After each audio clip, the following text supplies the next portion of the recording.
चलिए बढ़ते हैं आगे। और सुप्रीम कोर्ट ने एक बड़ा निर्देश आज दिया है। सुप्रीम कोर्ट ने केंद्र सरकार और राज्यों को मरीजों को जो निजी अस्पतालों के शोषण से बचाने के लिए पॉलिसी बनाने के लिए कहा है।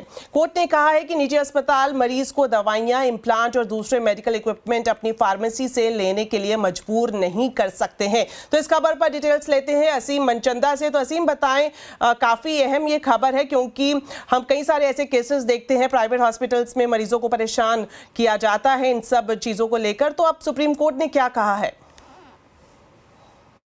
सुप्रीम कोर्ट में निजी अस्पतालों की मनमानी रोकने के लिए एक याचिका दायर की गई थी। इस याचिका की सुनवाई के दौरान सुप्रीम कोर्ट ने केंद्र सरकार और राज्यों से कहा कि निजी अस्पतालों का जो मरीजों का शोषण करते हैं उसको रोकने के लिए एक पॉलिसी लेकर के आए। सुप्रीम कोर्ट ने अपने ऑब्जर्वेशन में यह भी कहा कि कोई भी निजी अस्पताल मरीज को इस बात के लिए बाध्य नहीं कर सकता कि वो उसी की फार्मेसी से दवाइयां, इम्प्लांट या कोई दूसरा मेडिकल डिवाइसेस ले। सुप्रीम कोर्ट ने कहा कि हम ये मानते हैं कि निजी अस्पताल शोषण कर रहे हैं और सरकार को इसके प्रति सजग होने की भी जरूरत है और इसको लेकर के कदम उठाए जाने की भी सख्त जरूरत है।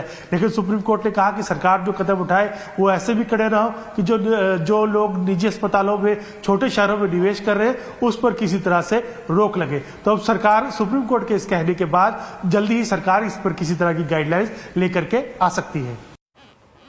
शुक्रिया असीम इस पूरी जानकारी के लिए।